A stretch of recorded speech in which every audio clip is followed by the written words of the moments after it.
unwanted blast of winter as the city bans one of the few things you may have wanted to go outside for this weekend. This is why folks get cynical on the city of Toronto. It's the no fun city. Reaction to the toboggan ban as we help you time out the storm.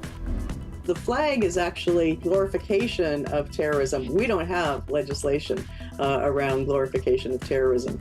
Plus, difficult prosecution, why a conviction will be a challenge in the case of that unprecedented charge against a man at a Toronto demo as police bend to frustrations and release the name of the terrorist organization of the flag the man was allegedly waving.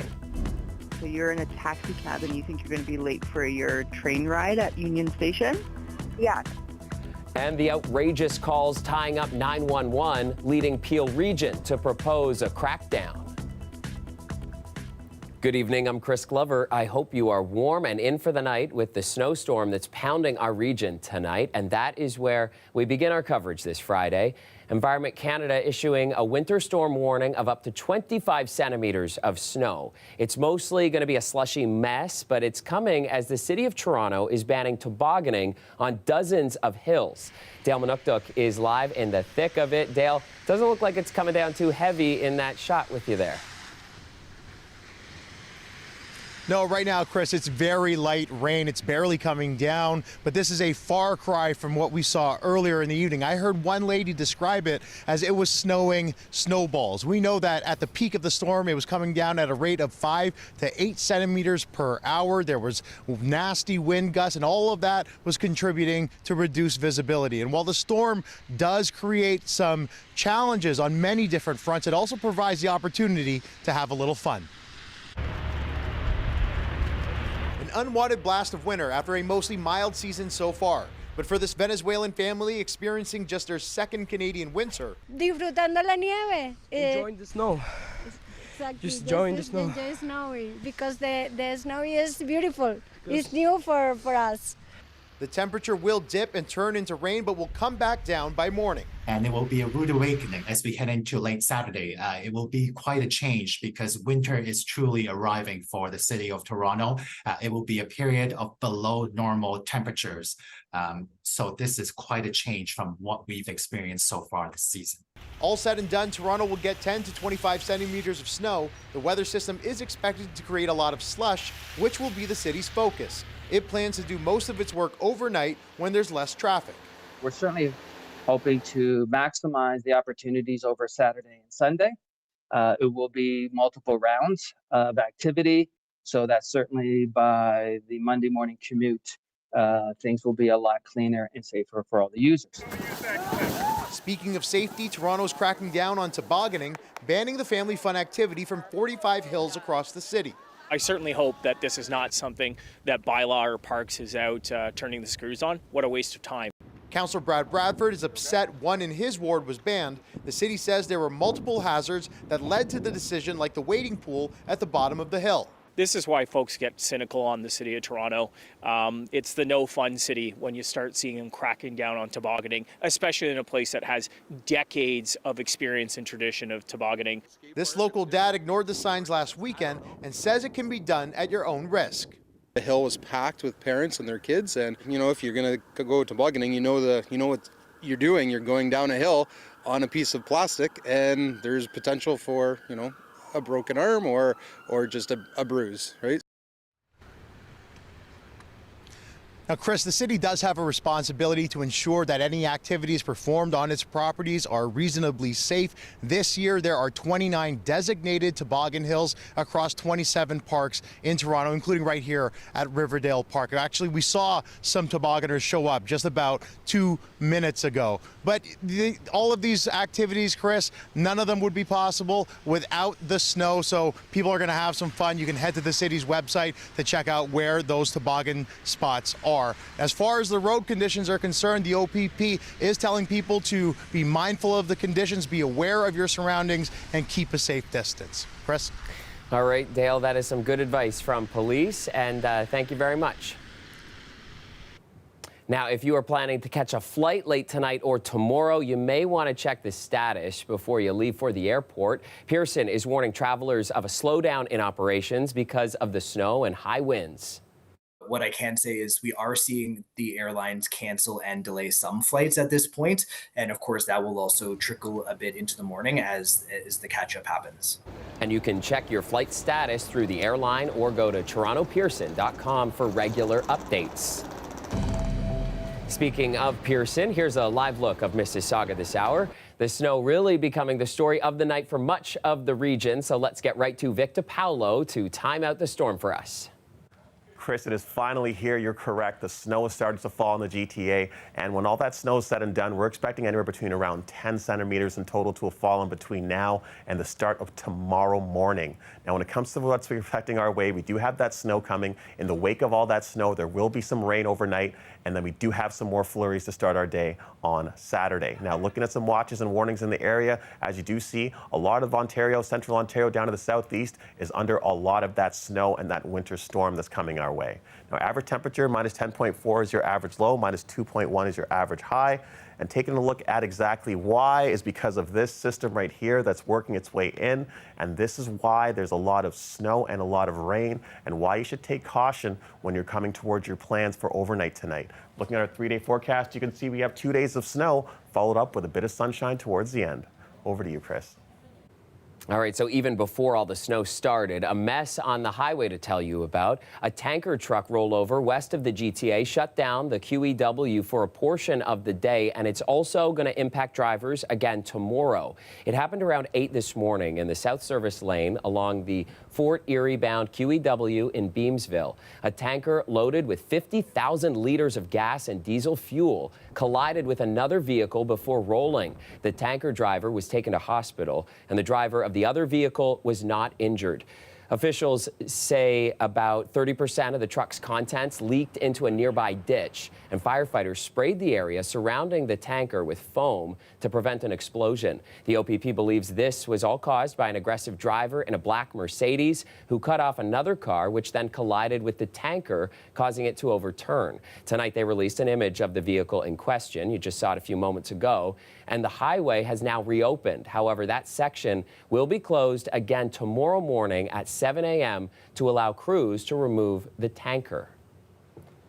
An update now on violence in the city from yesterday night. Toronto police say there were 3 shootings, all within the span of an hour. The first occurred around 9 in the area of Grand Ravine Drive and Jane Street, where a TTC bus shelter was hit by the gunfire. Officers found a man in his 20s with a gunshot wound. He was taken to hospital with non-life-threatening injuries. Now, the second happened about a half hour later at Dixon Road and Kipling. Police found shell casings at that scene, and later a man in his 20s walked into hospital with gunshot wounds. The third shooting happened around 10 near Albion and Weston Roads. No injuries were reported with that last one. Toronto's police chief is bending to public pressure tonight, providing answers on that unprecedented charge laid against a man waving a flag at a pro-Palestinian rally from last weekend. The chief alleges the flag was from the group the Popular Front for the Liberation of Palestine. Public Safety Canada labels it a terrorist organization, but as Lorenda Redicop reports, experts say it'll be a tricky one to prosecute. Palestinian protesters are out every weekend, but Toronto police say this past weekend, among the usual Palestinian flags, a 41-year-old man carried the flag of an organization that Public Safety Canada deems a terrorist group. Today, Chief Myron Demkew naming it the Popular Front for the Liberation of Palestine. The Canadian government says one of its goals is the destruction of the State of Israel. On CBC's Metro Morning, the chief acknowledged laying a criminal charge is unusual. We cannot find any evidence that the use of a flag in this way constituted an allegation of public incitement of hatred anywhere in this country. So, it's unprecedented on a number of fronts. One professor finds the charge surprising and potentially tough to prosecute. Unless there were verbal expressions, that's going to be a really challenging one, because the flag is actually, it's glorification of terrorism. We don't have legislation around glorification of terrorism. It says police have also banned protests at one popular spot for Palestinian protesters, the overpass at Highway 401 and Avenue Road. Over a busy highway, meaning a big audience, but also in a Jewish neighborhood, resulting in complaints. We can't separate these protests from the wider context of arson attacks happening on grocery stores in Toronto. There's been physical assaults, there's been buildings targeted, and this has created a real environment of anxiety, tension, and fear. But some feel the police are going too far. We have to be cognizant of the fact that if we're going to start infringing on charter rights of Palestinians, then where does it stop? The overpass is also the same spot police were filmed on the weekend handing coffee to protesters, gaining international attention, delivering it for people who arrived after police blocked the road, according to the person who filmed it. The chief later apologizing for the officers' actions. Today, the Prime Minister was asked about the protest ban there. Right to protest is an important one in Canada that we will always defend and support. But we also need to be aware that rules and laws need to be enforced. One expert says police need to ensure they're not adding to the polarization. Finding a way, if you will, to reduce the tension and the anxiety in a way that allows, Jewish communities and pro-Palestinian communities to both feel safe and both feel heard. Lorenda Redicomp, CBC News, Toronto. The inquest into the police shooting death of Sammy Yim is officially underway more than 10 years after he was killed on a Toronto streetcar. Over the next 13 days, 5 jurors will hear details and testimony about the shooting before making recommendations to help prevent something like this from happening again. On the night of July 27th, 2013, police were called to the area of Dundas Street and Bellwoods Avenue after Yim pulled a knife on a streetcar. Less than a minute after arriving, then Officer James Fursillo fired 9 shots, 8 of which struck Yim. At day 1 of the inquest, jurors heard testimony from Yim's mother, who described her son as a sweet, beautiful, and polite young man. They also heard from the man driving the streetcar that night. 14 witnesses in total will be called to testify, and the inquest resumes on Tuesday. Next to Peel Region and some outrageous 911 calls that are apparently holding up the emergency line. Officials releasing audio of the calls as a new push mounts for a crackdown. Patrick Swadden has that story. Peel police say they get around 1,800 calls to 911 every day, but some of those aren't exactly serious. So you're in a taxi cab and you think you're going to be late for your train ride at Union Station? Yeah. And so what would you like an officer to do? Do you guys offer emergency ride services or not? As people wait on hold with legitimate emergencies, police say calls like this are causing serious problems. More than 43% of those are codified as misuse, which include, of course, accidental dials, butt dials, and of course vexatious and just absolutely inappropriate calls to 911. Police say they get calls like, "My pizza is late," or "The cricket game is too loud." And yesterday at a regional council meeting, Brampton Mayor Patrick Brown said, enough. You change behavior when you hit someone's pocketbook. Brown put forward a motion calling on staff to investigate whether fines could be given to residents who misuse 911. Yeah, my television is going crazy. Sorry? I can't get any channels or nothing. Your The TV? satellite. 6 other provinces have passed legislation imposing fines on people for making false, frivolous, or vexatious calls to 911, but Brown says they don't need the province to make this a reality. It has been very successful with fire. We don't get the same type of negligent calls to fire because there's a consequence. Fire and emergency services can issue fines for false alarms after a second offense. And while Brown's motion passed with overwhelming support, not everybody was convinced. Your average resident, born and bred here, doesn't know at the top of their head what the local police station number is. Police say their non-emergency lines are often backed up, forcing people to call 911. I worry we're penalizing people who are unaware or the most vulnerable, or as Councillor Hornick described, people with mental health issues, and how are you possibly going to find them? Crombie voted in favor but says details need to be worked out. Brown says fines would only be reserved for those blatantly abusing the emergency service, but hopes a new policy will catch fire. I think if this works in Peel, you're going to see this adopted across Ontario. Staff will present a report to Council on potential implementation in March. Patrick Swadden, CBC News. Welcome back. Tiffin Service is a program where prepared lunches packed in stackable steel containers are delivered right to you. It's originally from India, and now Tiffin services are on the rise in the GTA. Olivia Bowden has more on what's driving the popularity of this lunch option. So this is the food bag, and my mom is a fantastic cook. Okay, mostly the mutton sort of dishes that she made is amazing. Samydeep Das knows his mom cooks the best Bengali food. When he moved from India to Toronto a year ago, alone, he felt her absence. So Das did what many in his shoes would do. He went searching for comfort food, specifically a Tiffin delivery service that brings him a taste of home. Dishes like fish curry, delivered daily for $60 a week. And it will definitely give you the extra zeal to carry on with other things. I don't have to think about my food.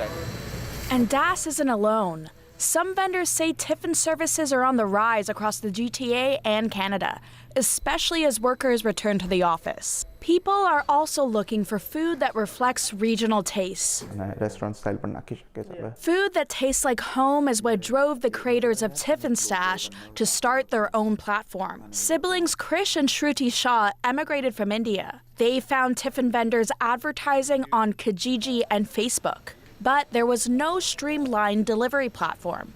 You know, the hunt is like, and very unorganized. There's no one to take the responsibility. Sometimes, they would say that, we'll deliver you at 12 o'clock, but it would come at 2 o'clock. Sometimes they didn't even deliver. They now have 17 vendors available online that produce about 400 orders a day. 3 distribution hubs in Brampton, Mississauga, and Etobicoke cover the GTA.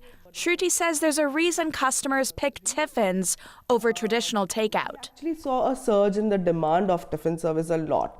And it was not only because of the offices reopened, but also because of the whole economy shifting, right? In terms of, there were a lot of immigrants, more and more immigrants coming in. There's inflation. And Tiffin Stash isn't alone in seeing demand. Over in North York, Coco's Tiffin is preparing their lunch service. Over the last years, it's been demand because it's just a busy lifestyle. Harman Callan runs the restaurant with mother Jaspreet Kaur, who started cooking Tiffins out of her home. Demand grew so much that she opened a restaurant 6 years ago. They serve only Tiffins to Scarborough, North York, Etobicoke, and Mississauga daily. It's becoming very important in an individual's lifestyle because of the factor is affordability, given the rising cost of groceries and overall living.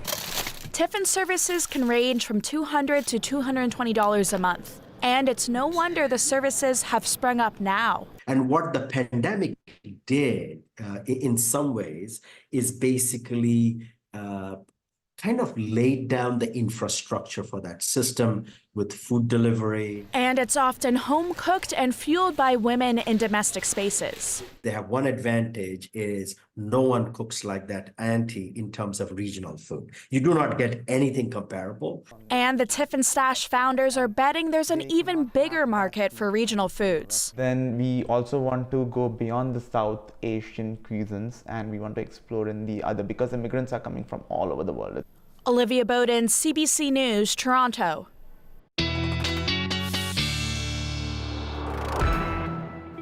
All right, back to the big story of the night, the slushy snow that's falling across the region. Let's get back to Victor Paulo with the long-range forecast. Look at the map of North America here. We'd just like to point out a couple things. You do see a lot of that cold that's over Western Canada that we've been hearing about, and that cold temperatures will be coming our ways. You do see a lot of Quebec, Central Ontario was also under a lot of that blue, which means it will be a little bit below seasonal temperatures. We've had the pleasure of having above seasonal temperatures for a while, but it looks like that winter is finally here on our doorstep. As you do see behind me, we do have that first storm coming our way. It's going to be about 10 centimeters of snow. Overnight, it's going to transition into some rain and some ice pellets. 2 degrees, feeling like -5 later on tonight. Now, here's what else we're expecting when it comes to the rainfall between now and Sunday. About 21 millimeters we're expecting to fall in total this weekend.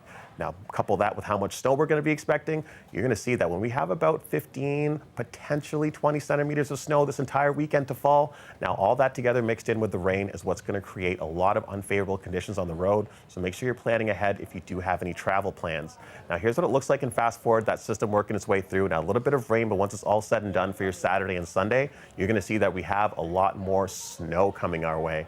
Here's what the snow looks like right around Saturday morning. And for the majority of your weekend, it's going to be scattered snowfalls throughout the region. Some areas might get a little bit, some areas might not get some at all, but the majority of the areas will be getting some snowfall that will be falling through. And we're expecting anywhere between another 5 centimeters in total between your Saturday and your Sunday.